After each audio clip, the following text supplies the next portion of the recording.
everybody to Nectar of the PODS. I am your host, Graveshift77, and with me today is a up-and-comer in the competitive scene of Illustrals and a friend of mine who has helped me to get into the competitive scene myself.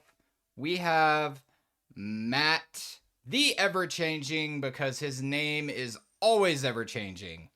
How you doing today, man? I'm always doing good, and you? I'm quite all right this morning, man. This is going to be a lot of fun. I am excited. So introductions. Who are you, and how did you get into the world of Illustrals? I am Matt. I've been playing card games for a long time.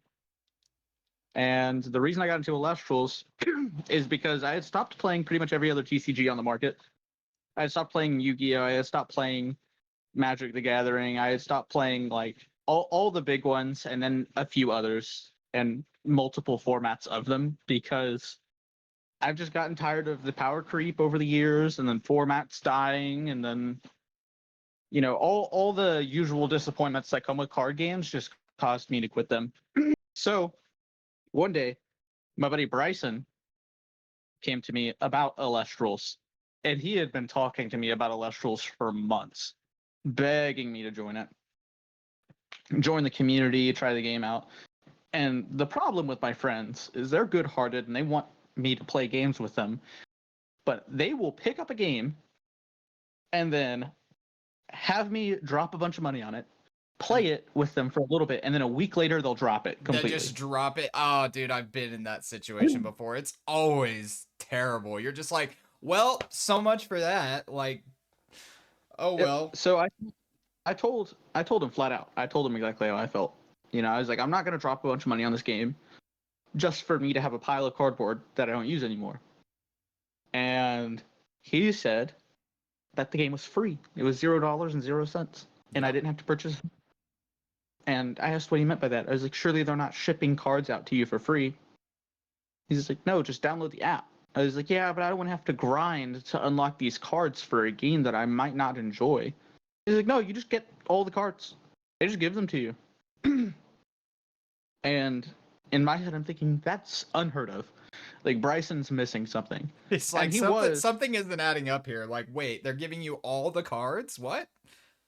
he was missing something, but I'll get into that Okay. later. He missing a big portion of what Illustrals actually was. I just couldn't believe it. So I had to see it for myself. I went and immediately downloaded the app.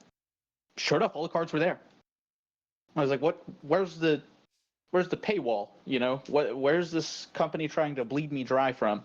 I joined the Discord, like the official Discord, and I sat down with my buddy Bryson and played a handful of games. And he didn't really understand the rules too well himself, despite having been in the Discord for a year at that point. Right. But he did the best he could to show me what the game was like. And it had elements of a game that I fell in love with years ago called Magi Nation. I don't know how familiar you are with that, I but am not familiar at all. Is that like a startup type TCG? no, it was big. Really? Okay. Yeah, well, not as big as MTG or Yu-Gi-Oh or any of those, the big three today. You've got basically this game where you would use your life total as your resource to summon your monsters, and your monsters had their own individual stats and their own individual abilities. Oh, okay. So it's similar to Illustrals in the Spirit system. Exactly. Got you. Yeah. There was no like nexusing, and you couldn't get that resource back. Like you couldn't put the resource on the monster and then use it for something else. Oh, okay. Yeah, once you summon the monster using your life total, that was it. And I always really enjoyed that mechanic. I've always liked summoner classes in other video games. I always thought that those games handled it poorly because summoning in a lot of games is super OP and broken. Yeah. But Illustrals always gave me that feel for, hey, yeah, no, this is what it should be. This is what it should look like. and they gave it a cute name. They called it casters. Okay. So that made me enjoy like. And then of course, if you've played Yu-Gi-Oh, Yes. GOAT format Yu-Gi-Oh, not current Yu-Gi-Oh, you know it's fun. Mm-hmm. It still wasn't balanced, but it was fun. And I think that's one of the most important aspects of a card game is it being fun. So I was having fun. I wasn't addicted. I wasn't sold, but I was enjoying myself playing with my buddy. Yeah, that's all it comes down to is just having fun. Like when I got started, it was fairly recently. It was like right before the Lestriad had started up. Um, I had gotten into Illustrals because I saw A Drive was doing one of his Let's Plays, and I saw his like backdrop in his office, and I was like, didn't he just move and he had his office set up a certain way? And I was like, what did he move? Like, and what is that on the wall? And then later on in the video, he was explaining Illustrals, his new TCG, and I was like, oh, okay, cool. So I went and checked it out, and I was like, oh, okay, this looks interesting. Like you said, they had the free to play digital app, and I told my buddy about it because we're always kind of like searching around for a new card game to get into because that's one of the things we enjoy doing together is playing card games. And yeah, just the free to play aspect of it really drew me in. But he bought like the full setup for us physically, and we just dove headfirst into it, and it just spiraled from there. So That's really awesome. For me, I don't like purchasing packs. I've had this conversation a million times. I've been called very strange names for not enjoying packs. I really, don't enjoy packs. Yeah, they're just small loot boxes. I don't enjoy that. Um, that's a fair comparison, honestly. Like I can't knock you for that. yeah. So what I like to do is I like to purchase singles using places or websites such as TCG Player and all that nonsense. Yeah. But I don't blame people for going and purchasing packs because I need someone to buy packs from or to buy singles from. You know what I mean? We all So feel each other in one way or another, right? Like you got the people that buy the packs, and you got the people that buy the singles from the people that buy the packs, so on and so forth. yeah. So for me, it was like I don't like selling cards at all. I don't like being a seller. I think it's too much of a headache. Yeah, I don't like having bulk.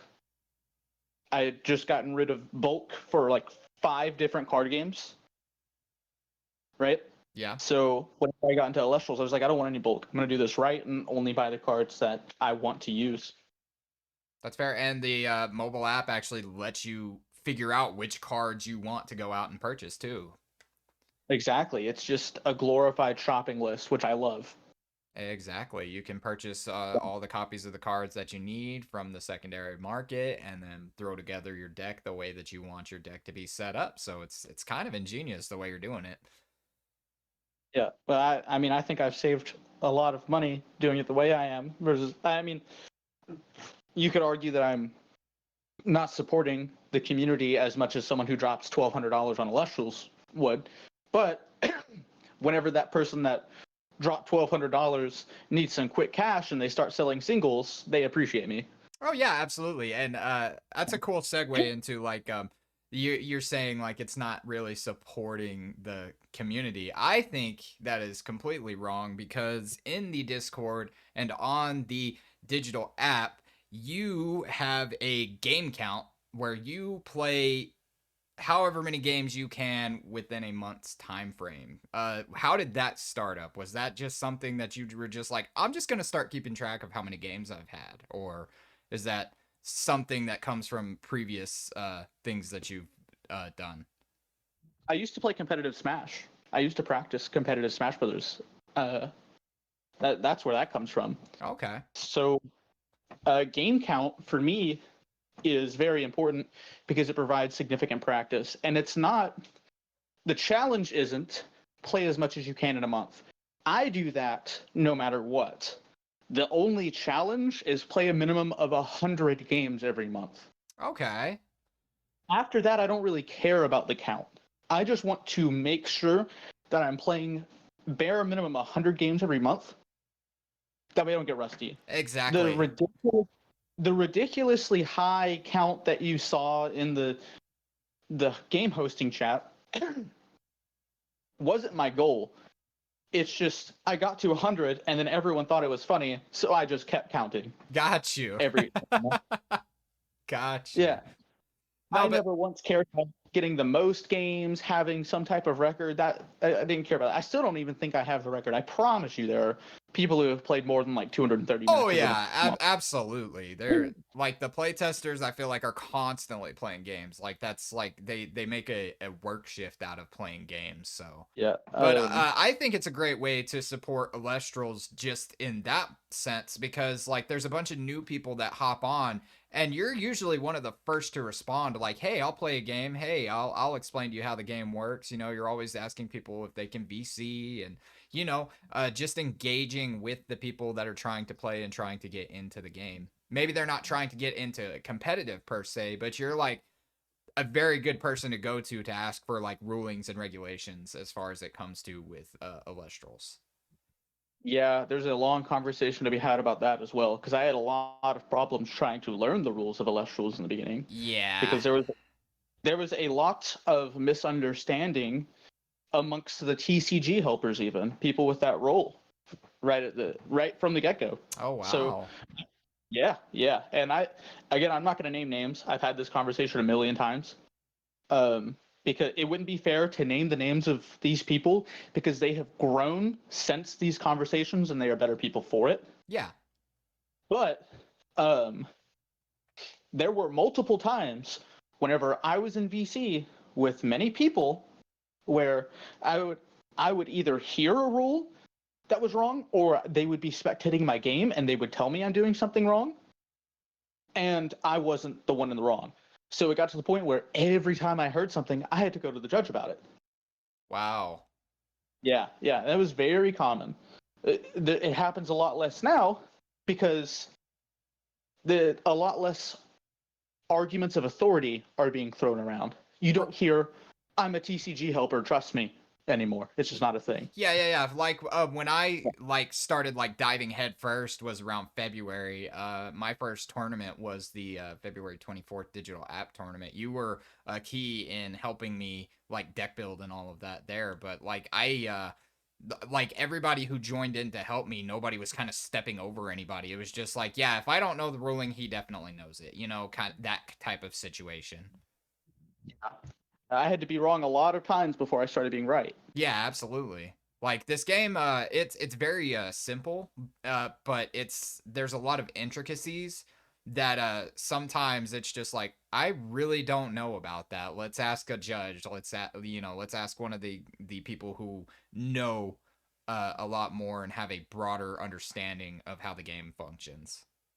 Yeah, low skill floor, high skill ceiling, definitely. Yes, absolutely. Um, Yeah. so segueing from that, I just want to know why the ever-changing parentheses behind your name. What's the story there? Do you just get bored, or is there like something that happens that you're just like, oh yeah, now I've got to take on this title or whatever? So me and my buddies, uh, from other discords, we would always kind of use our name as a sense of gag humor. Uh huh. So like, it would be like stuff like we would, like the local shower shitter meme. So somebody will change their name to local shower shitter, and then they'll DM you and say, "Check your shower." Yeah, like we would always do stuff like that. Like that was always there was April 1st one Yeah. year. I changed the name of everyone in my server, and there were like 200 plus people in my server at the time. I had changed the name of everyone in my server to Blueberry, and then I gave everyone that everyone role. Wow. that's Yeah, that's and then hilarious, man. I immediately typed in at Blueberry, and then put in announcements. Everyone has the at everyone role, and I think I lost like 80 people from my server that day, but it was so worth it. Oh my god, that is awesome. Yeah, yeah. I was like, the real ones will stay. I don't care. Yeah, that's cool, man. I just remember like one of the first times I noticed it was when you and Johnny got together and did the dad son thing. I was like, what is this? it was going on before. So originally, um, it was every time Brulok would insult me. So he was only doing it playfully. He wasn't doing it to be malicious or mean. We're homies, right? Right. So he'll be like, "You idiot," and I'll change my name to Matt the idiot. Or he'll be like, "You're so stupid, Matt the stupid." And yeah. That's But cool, then man. everyone else caught on. Everyone else caught on that it was happening, so they would start insulting me. And then Yeah, and then and it would associate, it would change effectively depending on the insult. yeah, exactly. And That I would that try to get with it, not just like whatever they called me. I would change my name to that. I would be like, it would be a pun of some sort. got you. Yeah. That's hilarious, man. I love that. That kind of keeps like the air kind of free and like light, as far as like Yeah. in, because there's some times that stuff in the Discord gets kind of heated over certain things, but that's cool that there you have that as a gag or as a kind of way to kind of lighten the mood and stuff like that. People get called so many names nowadays. It's just commonplace. So you Oh might yeah, as well just make some. yeah. You might as well You just might. go with the flow. Yeah. Okay, so moving back into Alestrals from that, I want to know like about how far back did you start getting into Alestrals? Because I want to know. Me and my buddy Bryson have been talking about it for about 2 months because he really desperately wanted me to join the game. Right.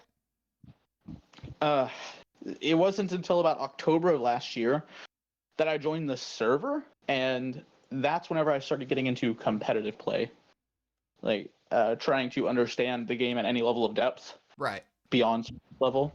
So around Bryson, we started roughly around the same time then, man. Because we even participated in the our very first digital app tournament together, like in that same tournament. yeah, I had the opportunity to play in multiple tournaments prior. The issue was my work schedule. Got So you. I'm a security guard that works third shift. Yeah, that I'm that graveyard shift, man. That's where yeah, it's well, at. by the time I get off of work, the tournament is starting. So for me to be able to participate in the tournament, I would have to like leave an hour early. Got you. It I can't they point me for, requesting that type of time off Yeah. and all that stuff. So there was just one day cuz part of it was I was jealous that everyone else got to participate and I didn't. I wanted to strut my stuff, right? Uh and then another part of it is, man, I haven't really been able to take part of an event in this game yet. So one day I just decided, screw it, I'm taking time off, and I requested 2 weeks off Oh, in advance. nice. And yeah, I just went and participated in the Illustrious tournament. But it's not financially feasible for me at the moment to just request off every 2 weeks because Oh I'm only yeah. allowed to request. Yeah, no, Yeah. for sure. I have a little bit more flexibility with my schedule. I'm kind of a floater. In that sense, I work at a convenience store and I'm a maintenance guy, so I don't have to run registers unless it's like absolutely required of me. So like basically, when I get through with all my stuff, I can pretty much leave because otherwise I'm just eating away the clock. You know what I mean? I'm just free labor at that point. Yeah. So like for me it's a little bit easier to be like, yeah, I'm going to head out a little early because I've got this stuff going on. So but I completely understand that like you don't want to have to like request off and take time off just to participate in things like this. Now, depending on the Yeah. situation, I would assume that would change. Like I'm 100% assuming that you're going to be at Worlds, correct? Oh yeah, definitely. Oh yeah. I'm just waiting for a date to be released. We I've all already got a are, couple. man. We all are. I am too hype. I'm too stoked for it. Yeah, I got a couple buddies that are already planning on going up there. So right now, I know me and Viper are wanting to share a hotel room together. Nice. Um, my buddy Bryson is heading up there, but he said if he goes up to Connecticut, he's gonna do it with his girlfriend. So That's of fair. course, I'm not sharing. I'm not sharing a room with him and his girlfriend. That doesn't sound. Yeah, no, that sounds like a bad time. Maybe not for him, but for you guys, that would kind of be like, I don't know, man. So me and Viper are definitely gonna share a room, and if Viper is going. Likely his buddy Spaz will too. Spaz will probably share a room with us. Nice, man. That sounds like a Yeah. blast. I've got it organized with the buddy that I started playing Alestrals with. He's gonna see if he's able to make the trip because we're probably more than likely gonna have to fly out. Because we live in New Mexico, man. So that's almost a full day, if not a full day's drive, if we do that. So if we don't fly, we're gonna have to take extra time off, and like you said earlier, it's not financially feasible to do something like that. Plus, I've got a wife and kid at home, so I don't want to leave them for longer than like a 3 day, 4 day weekend. You know what I mean? Yeah, I get what you mean. Yeah, so but he might be able to. If not him, I know that my cousin would is probably gonna head up with me. Especially if I let him know about it, because I just barely told him about Alestrals, but he's been an A Drive fan for years. So like I told him about it and he was like, "Really? That's still a thing?" Because the last time that he had checked in on it, it was still in the Kickstarter hadn't even been released. Like they were working up to the Kickstarter. So I was like, yeah, man. And like, they're rolling in full swing right now. Like, now's the time to get on board if you want to get on board. So I kind of like, we went up to the LGS and I kind of showed him like how the gameplay works and whatnot. And now he's actually getting into it and he's purchasing some starter decks and he's going to pick up a booster box next week. So that'll be a lot of fun.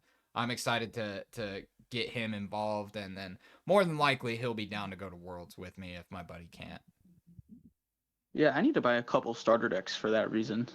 Just to get like new people on board, or Yeah, because if I go to, which I typically don't go to in LGS, because the best one in my area is 40 minutes away, and I have some that are closer, but they suck so bad. Oh my yeah, gosh, they're just got the you. worst. Got Yeah, you. Yeah, I've been trying like to I get have, my LGS on board with the Lestrals, man, but I always miss the owner by either just a little bit or he's just not there for weeks at a time. And I get it, but like I really want them to pick up Alestrals. I think that it would work here in my area because my LGS is very diverse. Like there's a bunch of players and they hold tournaments for like Lorcana, Digimon, Pokemon, One Piece, Magic, Yu-Gi-Oh. Like they have the full spread of players that go there. Like every time I've gone up there, there's been at least 3 tables that are doing 3 different card games. So I feel like yeah, Alestrals would have a really good shot there. yeah. Let's see. I would just recommend getting his email. I have emailed and no response. So I don't know if he's just like, nah, dude, screw this, or he's just I don't know. Because the guys up at the shop seem interested. I've talked to them multiple times, and they're like, yeah, man, unfortunately, it's just not up to me. It's up to the owner. So you gotta find a day to catch him. And a lot of times I don't have the time to head up there, so it's really hard for me to catch him. But I will Yeah, eventually, and I will go in depth with him. I'll be like, dude, I have a bunch of bulk. Like I can whip together a couple of promo or preview decks. Decks that newbies can catch on with the game really easily and have a fun time playing. I'll be like, what do you need me to do, man? I got you. Like I have plenty of cards that I can just donate to the store to have as just sample decks that people can check out.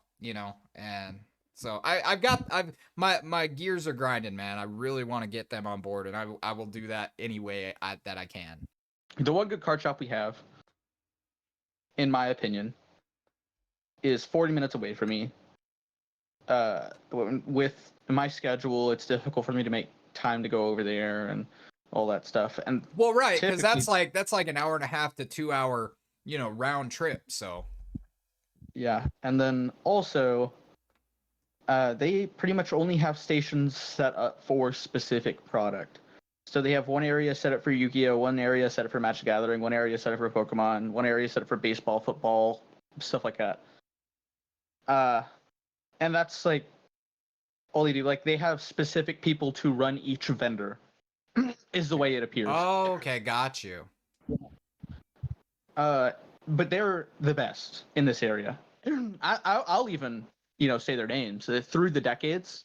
No sponsorship or anything, Right. but through the decades in over there in like Louisville, Kentucky area, they are just incredible.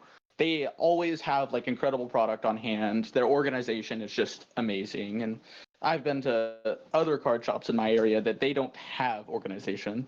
Now, Swords and Boards over in the Radcliffe area, they're really good too, but they don't have as wide of array as product. The owners are more nice and more friendly, and they have the same level of organization, but there's just more product over at Through the Decades, and Got it's you. bigger. Got you. Yeah. So they carry more often. Yes. Yeah. Yeah, that's my local shop is very small. So they a lot of times they'll get like their bulk shipment of product in, and then it'll be depending on the product and the availability of the product, they will have empty shelves for that slot for a while, man. Like there was a 2 to 3 week time span where they didn't have any MTG stuff except for the newest set, and I was like, man, when are y'all gonna get like some of the older sets of cards? And they were like, man, I don't know, like they're just not in stock right now, we're just waiting, we're waiting. I'm like, damn. Finally went in the other day and they had like a full shelf set up. Like they finally got One Piece, Digimon, the whole 9 yards all in stock. But again, it's just, I guess them being as small as they are, they kind of like, for them to make orders and stuff, they got to kind of make sure that they have the funds to be able to do so. But Yeah.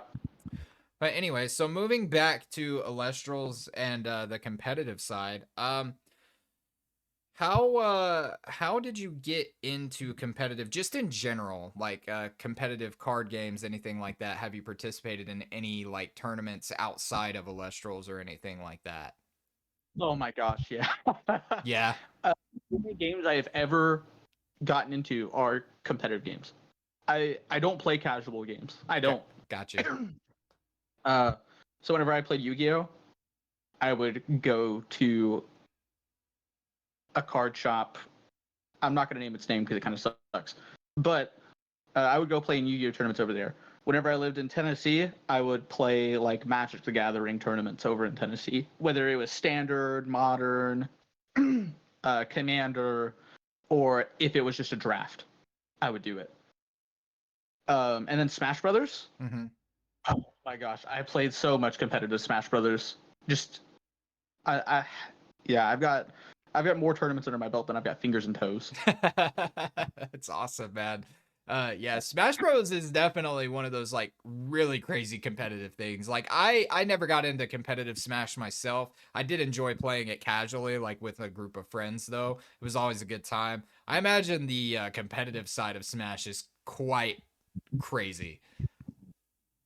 It depends on the scene. So Smash Brothers is very grassroots, right? Yeah.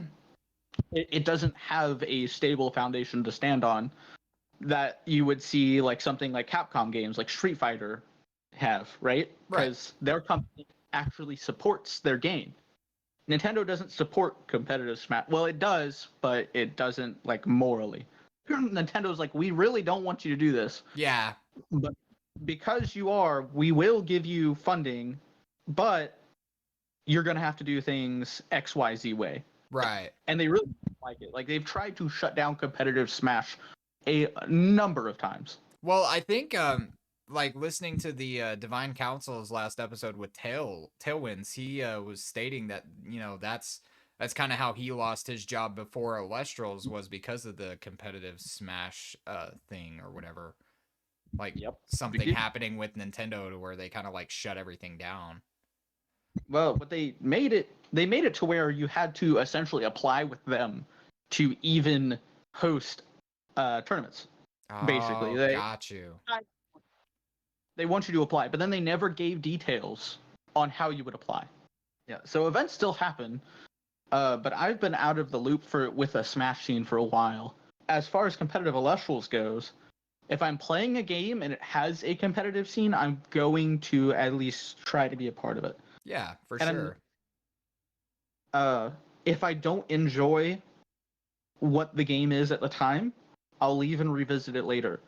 But I came at probably a perfect time, and you did too, Yeah, because we had enough time to learn pretty much all of base set, and now Frostfall's dropping. So I'd exactly. say we right at the perfect time. Oh yeah, so now we're gonna have a base overview and knowledge of all the cards in base set, and kind of have a idea or a general overall picture of how the Frostfall set is going to fit into the pieces that are already established in base set. Like my head's already coming up with some crazy concoctions from like the Frostfall set, whether it be something that's going to be viable and competitive or not. That's just not me. I am in the competitive side of Elestrals just to kind of get the experience, you know. But Yeah. with card games in general, I've never been big on like running meta relevant stuff or getting into the competitive side. I'm more of a casual player. But I like the fact that Elestrals has such a diverse engine within it to where like you can be in the competitive scene without necessarily running the meta. Now, are you going to go far or are you going to make top cut? It's possible depending on how the bracket lines up, but it's not. I don't know. Like you can probably like Krakatuga. I wouldn't really consider meta, but look at the amount of times that it's made top cut. You know what I'm saying? Yeah, I think there's a couple conversations to be had there. But the first thing for me is whenever I got into Illustrals, I didn't treat it as I would any other card game. So I can't tell you how many new players I've met that have said, "Well, I didn't enjoy the meta of X, Y, or Z game, so I just don't like meta things." And to me, that's not fair to Illustrals. The Illustrals meta is so different than other card games that I've played in. Like because of the Nexus mechanic, because of the Spirit Deck mechanic, because there's so many more things to have to learn. It's just not the same. Yeah, it really So isn't. Like, of course, you have your strong decks that are going to be like the top of the top, but because of the intricacies that are laid within the inner workings of the Elestrals game itself, there's a lot of different ways around it as opposed to other TCGs. Where if this person has that top tier deck, you're washed. Like you have no chance. yeah, for me it was I hear new players come into like general join VC and they're like, well, I don't like meta relevant decks. How do you know? Yeah. You've never tried what the Illustrals meta actually is. And I'll ask these new players, what is the Illustrals meta? Do you understand it? And of course, 100% of the time, the answer is no. Mm-hmm. Then how do you know you don't like it? Exactly. Like for me, like I was explaining, I'm more of a casual. I don't really like building the meta, but dude, I like Earth Beaters. I like Thunder Nexus. I will run those decks. I really do enjoy playing them. They're really fun to play. And there are outs to both of those decks. Now, is it hard to overcome those decks just because of how consistent and how well they operate? Sure, but it does take a certain amount of skill to be able to just consistently win over and over again with like Earth Beaters and Thunder Nexus. Yep. The thing about, and honestly, I'll say it, Thunder Nexus is the most skill expressive deck in the game. Absolutely, it absolutely is. I've said that, and then players have been upset, but it's just the truth. Thunder Nexus is the most skill expressive deck in the game. Another thing, these deck archetypes are just shells around what the meta actually is.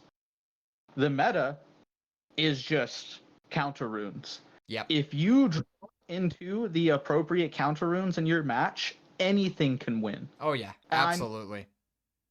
I have seen the most jank nonsense win because the player top decked two Gorgon's Gaze and a shield. Yep. Absolutely. So saying, well, Thunder Nexus is meta, yeah, sure. Earth Beaters is meta, yeah, sure. But it's only because those are really good shells around the actual meta, which are just the counter runes and Earthquake. That's the meta. Yeah, absolutely. And I kind of like that it's like that.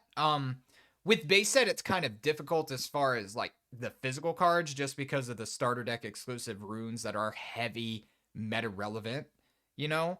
But that is changing Frostfall moving forward. So I really like that A Drive and the team collectively took feedback and was like, yeah, we're gonna not have that happen anymore, to where like the runes are starter deck exclusives, to where like you have to buy multiple of the introductory level products in order to get that rune, and only that rune. That's the only thing you're buying the deck for at that point. So essentially you're spending 20 to 25 bucks on just those two cards, which I wouldn't say is very fair. So I'm glad that they've changed that up a little bit.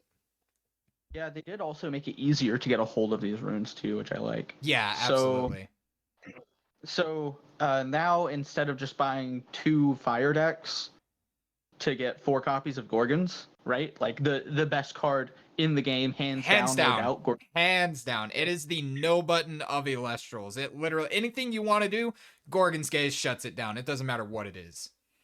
Yeah, that is the card. So before you would have to buy 2 fire starter decks just to get 2 copies, or to get 4 copies of them. Yep. Now the Cryo Scorch deck has one of them in it. Yep. If I remember correctly. So now you can buy 1 fire deck and a Cryo Scorch deck, get a more diverse card pool, and still get your 3 copies of Gorgons. Yep. Get you a full playset that way.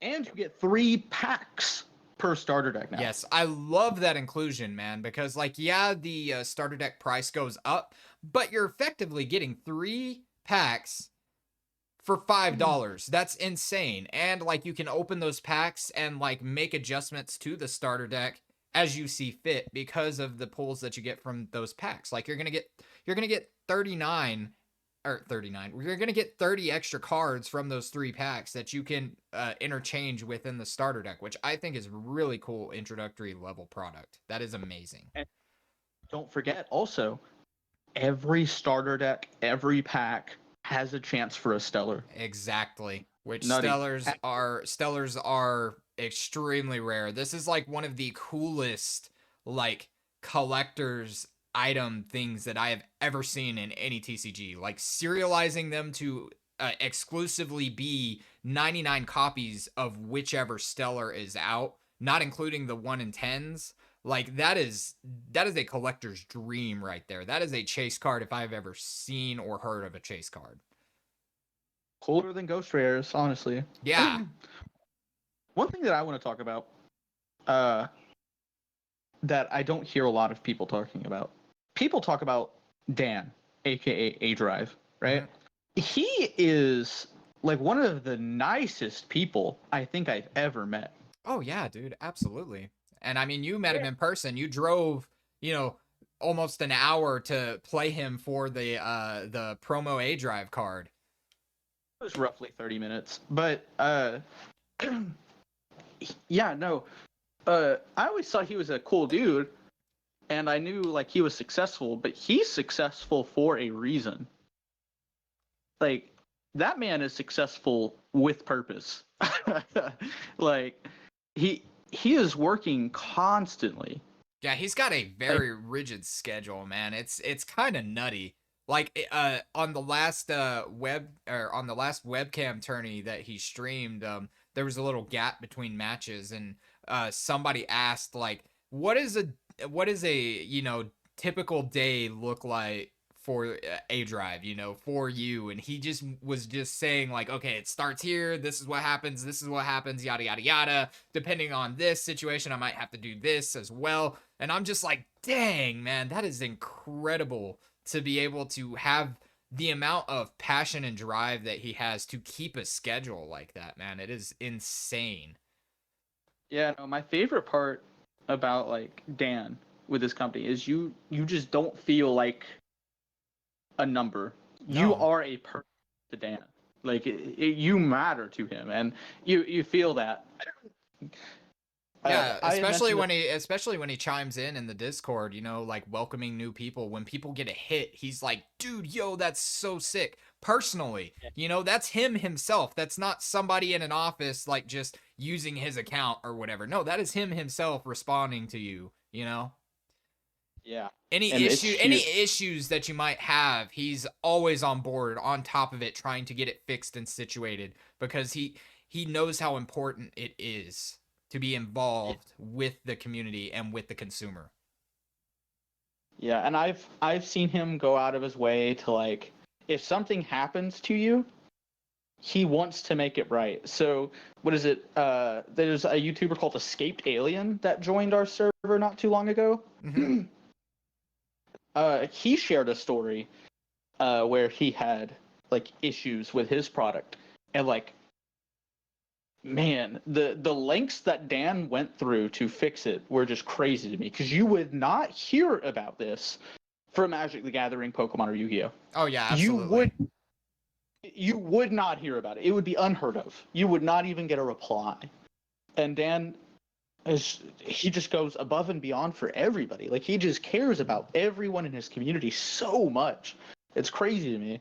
Yeah, But he that's is he that alone is one of the biggest reasons why I even like hopped in and started getting involved and even started making content on Illustrals, because like his energy, his passion, his drive, just like you said, his kindness and a genuine, actual concern, and his carefulness towards the community and the consumers in general just really pulled me in, especially his transparency. Like, Frostfall was supposed to release like December last year, right? Well, things happened because of, they were changing the manufacturer and all that, and he let us know every step of the way what was going on. You don't get that from other companies. They just like, they'll just sweep everything under the rug and just not say anything. They'll just like, yep, we're working on it. Yep, we're working on it. 6 months down the line, half of the people that were playing this game don't even care anymore, because they just haven't been getting updated on what's going on. So they just think the game's dead. He's Yep. there to let everybody know, yo, this is what is happening. And I want to make sure you guys understand and know we are working towards this. This is why this and such is happening. We want to improve. We want to make our product better. And he's just giving us such good quality product, and especially changing the manufacturers. I think that's one of the best things they could have done to start the whole like release cycle of sets coming out in a year. You know what I mean? Because the quality has improved so much, in my opinion. Yeah, I agree. The manufacturer change was a necessary risk that had to be done. Like, it had to Exactly. be done. Yes, Yeah. it delayed the timeline and delayed what they were trying to do, but they rolled with it. They went with it. It in the long run, it's going to make all the difference. And now that Uh we're actually starting to get like the sets rolling out, the pre-orders, everything, everything's going to start rolling, and it's going to go really quickly, and the hype is only growing, and I am so excited for what's to come, man. It's going to be amazing. yep. There was also the leak yesterday with the eclipse. Yes. The hype around that was unreal. Yeah, man, people are just wanting those spirits like nothing else. They just want to know what the spirits are, and then you like we got the shadow outline from like the cards of the solar and lunar spirit, but now we got like a vignette style 3D animation of them to kind of get like what their what their models are like. And I am too stoked on that, man. Like, I didn't understand how hype I was until I watched that little teaser, and I'm just like, that's so cool. That is so awesome. Yeah, Dan handles those things like, he handles those things in the best way. I couldn't imagine a better way of releasing that, like releasing that information. I literally could not. I could not think of a better way myself. Oh yeah, absolutely. So we've talked about that. So how about deck building for competitive? What is your thought process, and how if you wouldn't mind discussing it? If you don't want to give away your deck building like strats and whatnot, feel free to not disclose that. But I just kind of want to pick your brain on like how do you go about your deck building and everything. Let's see. I think the only thing that I do differently than a lot of people is actually the testing of my deck. I think that's the only thing I do differently than anyone else. my my spirit calculations are fairly similar. I view certain cards differently. Like I like all-in strategies a little bit more than most people, but I also understand the risk that comes with them. Right. But again, how I test my deck is the big difference. So whenever I go to test my deck, I will make 3 or 4 versions of that same deck.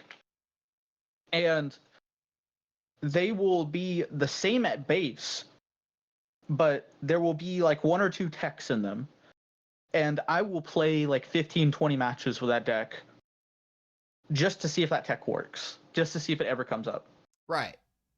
And then I'll move on to the next deck, do the same thing, do on the next deck, do the same thing. And then after I've done testing segment 1 of the deck, right, just to see which tech works best, I will then create 4 more copies of the deck and change a different part of it. And I'm only using 4 as an example. It might not always be 4. Right. But the point remains, I'll test each individual part of the deck before using it in bracket. Gotcha. That's so actually ingenious, man. Like it really is. That's a really good way to make sure that your deck is exactly the way that you want it, and it's gonna play the exact way that you know how. And like you said, with you getting in the 100 matches a month just as a personal goal to not be rusty, you know, you're gonna know that deck like the back of your hand. You're gonna know if I draw into these cards on my opening hand, this is the way that it's gonna play out. well, what it also allows for is people who are going to sideboard cards specifically to beat you. Mm-hmm. Right? So somebody will have this theory in their head, well, I'll just sideboard this in and it will take care of the thing that you're doing. It might handle the main part of the deck, but they don't know what my final decisions are going to be before the tournament, because I have like the 5th deck that I am constantly updating based on the results of the first 4. Right. So they're never playing the actual deck that I'm bringing to bracket. Yeah, that's a really good way to go about it, especially if you're taking it into a tournament. You want to make sure that that deck is like rolling on all cylinders, and like you know what you're going to have and what situations you're going to run into and what tech works best for certain situations. And then that also helps with your side deck because you have all these different options. You're like, okay, well, I'll just pull from this deck and use these cards as a side deck option to pull into if I need be, you know. The side deck always remained roughly the same for the final deck. I never found a reason to change my side deck for any reason. I did add Caprigal at one point just to try it out. Yeah. In my side deck, but then I never found myself actually wanting to play Caprigal because Sonic Core had a reason, like it had a purpose. Yeah, absolutely. Now, I did make a mistake. I used the final version of the deck against Cerebro, and he has a video on it. Yeah. He made 2 videos on it, I'm pretty sure. And I don't think anybody watched those matches and went, "Oh, I'll tech against that." But Cerebro himself admitted that he changed his sideboard specifically to beat my deck. Wow. And he beat me in Top Cut. That is insane, man. Yeah, Cerebro really knows his stuff, man, and I really give my props to him. He knows what he's doing. He's got a brain for it for sure. Absolutely. But what was funny to me is that if I had just continued doing what I was supposed to do, like, you know, been more disciplined in that, where I just kept using the other decks, I feel like I would have done better. Now, Cerebro, he just outplayed me. He just did better. He was just that guy, right?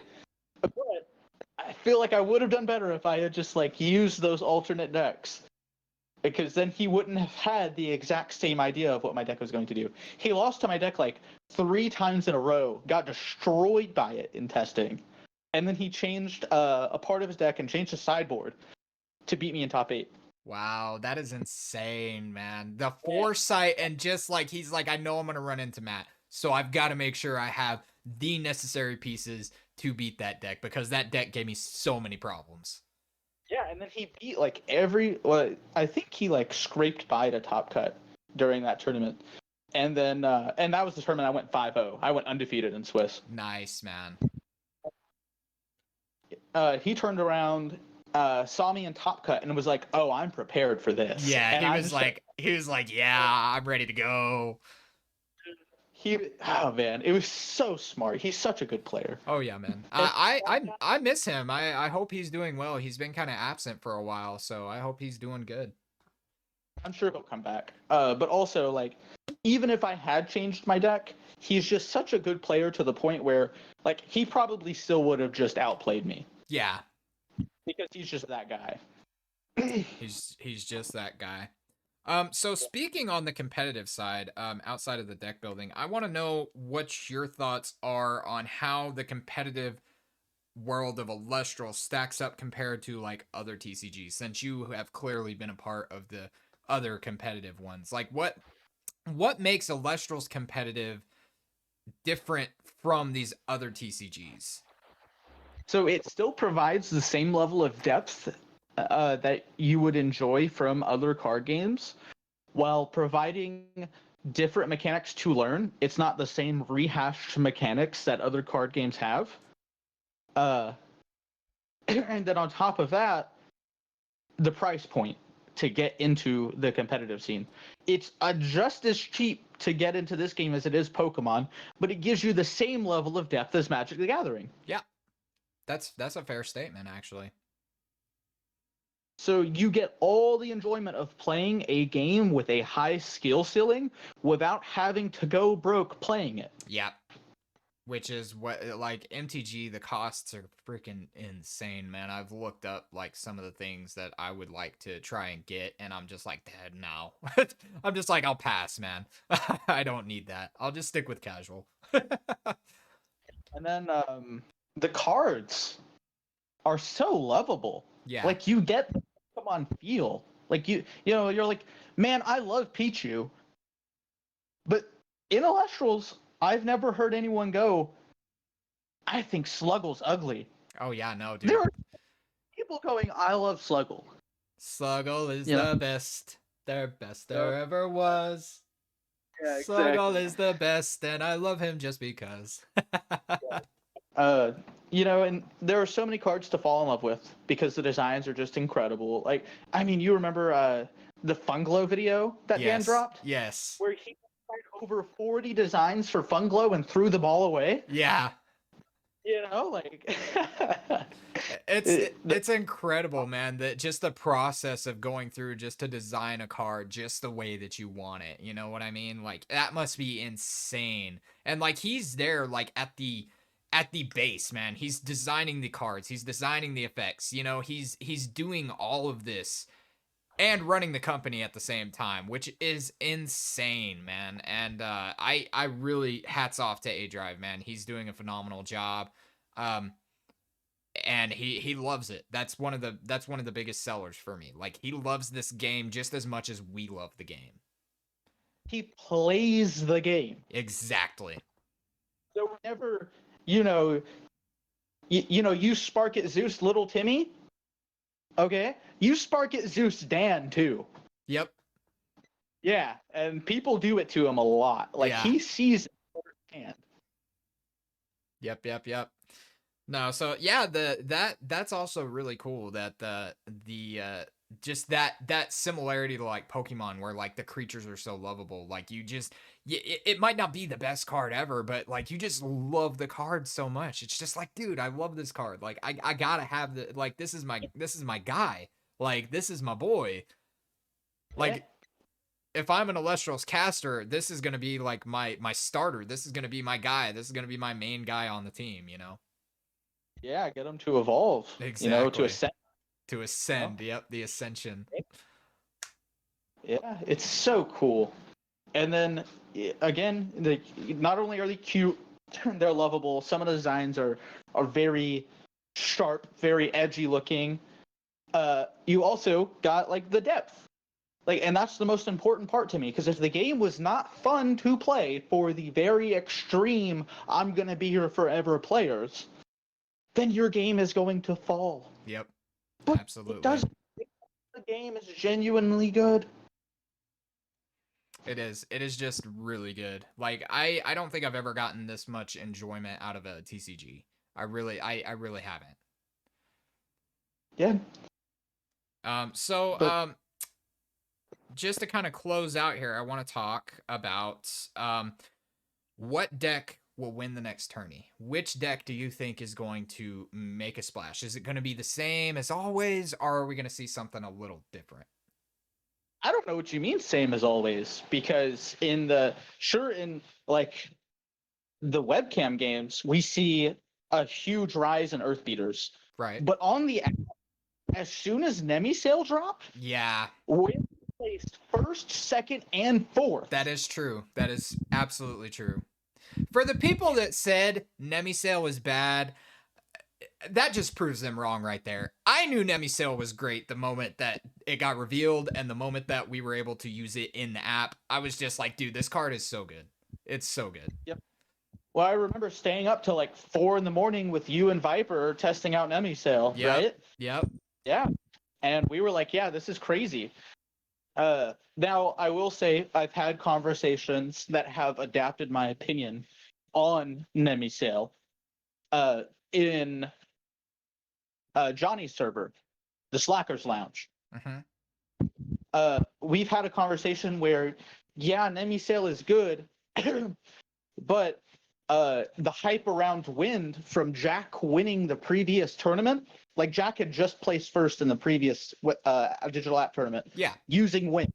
So it makes sense that more people are going to play Wind because of the hype surrounding Jack winning with it, right? And then on top of Jack winning, they released Nemi Sale for the app.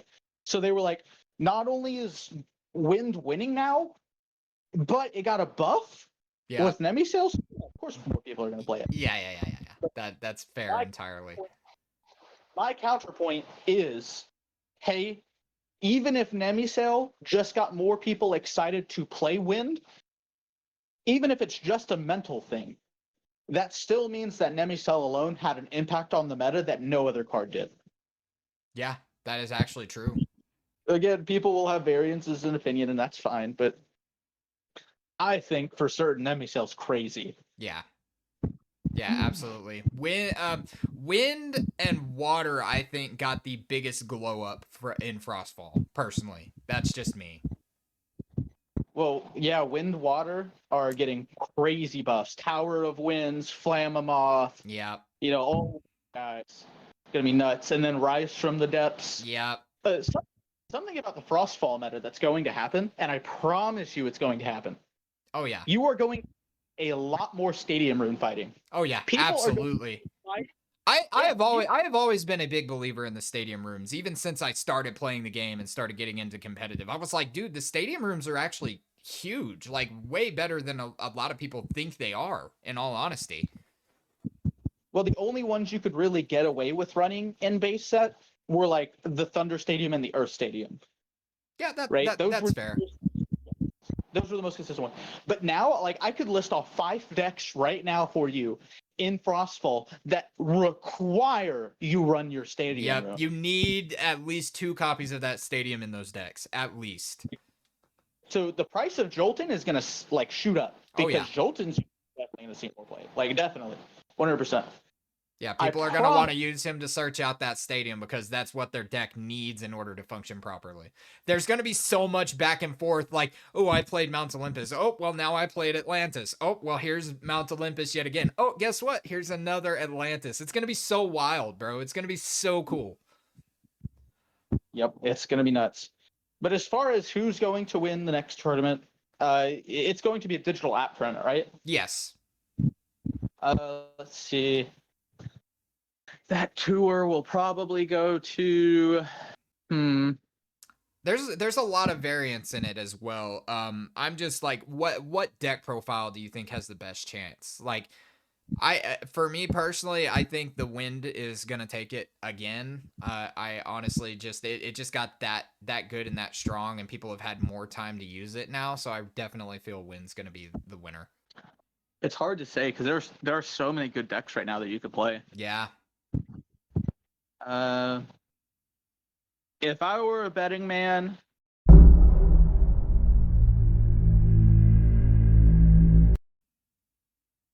I would have to say Thunder Nexus. And the reason I'm going to say Thunder Nexus is because Thunder Nexus hasn't been winning for a while. So I think that people are going to start, like, especially people who haven't been in the scene for a long time. And there's a lot of newer players in the scene for this next digital app tournament. Right. I don't think those players are going to build decks to beat T Nexus. And then I think players that are more experienced are going to undervalue what T Nexus has to offer because it hasn't been winning. Yeah. I actually that's a very very good prediction there. Honestly, you're not wrong at all. I totally get that. Yeah, we've seen T Nexus be on the decline for a while. So now that it's been on the decline, I think more experienced deck builders are going to go, okay, well, we're not seeing T Nexus anymore. Maybe, I don't need to bring so much, Let's stuff just for that. yeah, let's just go back to the baseline. Let's just go back to what works. If it's not broke, don't fix it, man. Let's bring T Nexus back. Yep. Yeah, I think it's going to be more so, okay, I think more people are going to be playing Wind, like you said. So let's bring stuff to beat Wind decks. Yep. Right? I think that's what we're going to see a lot of. But as far as the top 8 goes, I think we're still going to see a lot of Wind and Earth Beaters. Like, it's going to be there. Yeah. But it's not going anywhere by any means. Yeah, it's just if I had to be a betting man, I would say probably T Nexus. All right, man. I think that just about wraps it up. Thank you so much for taking the time out of your day to come and discuss some Illustrals with me and get into like the competitive side of things, man. This was a lot of fun. Yeah, sorry I couldn't get a webcam set up for you. You can't see No. my ugly. No, you're all good, man. Nobody wants to see your face anyways. Like, who cares? It's completely fair. Yeah, all right, man. This has been a whole lot of fun. Again, thank you so much for taking the time out of your day to do this with me. Hopefully all of you guys enjoyed this. And Matt, you have anything to say? Sluggle is the best. The best there ever was. There you go. Yeah. Sluggle is the best, and you should love him just because. Yeah. And on that note, thank you guys so much for tuning in, and we'll catch you guys on the next one. Peace out.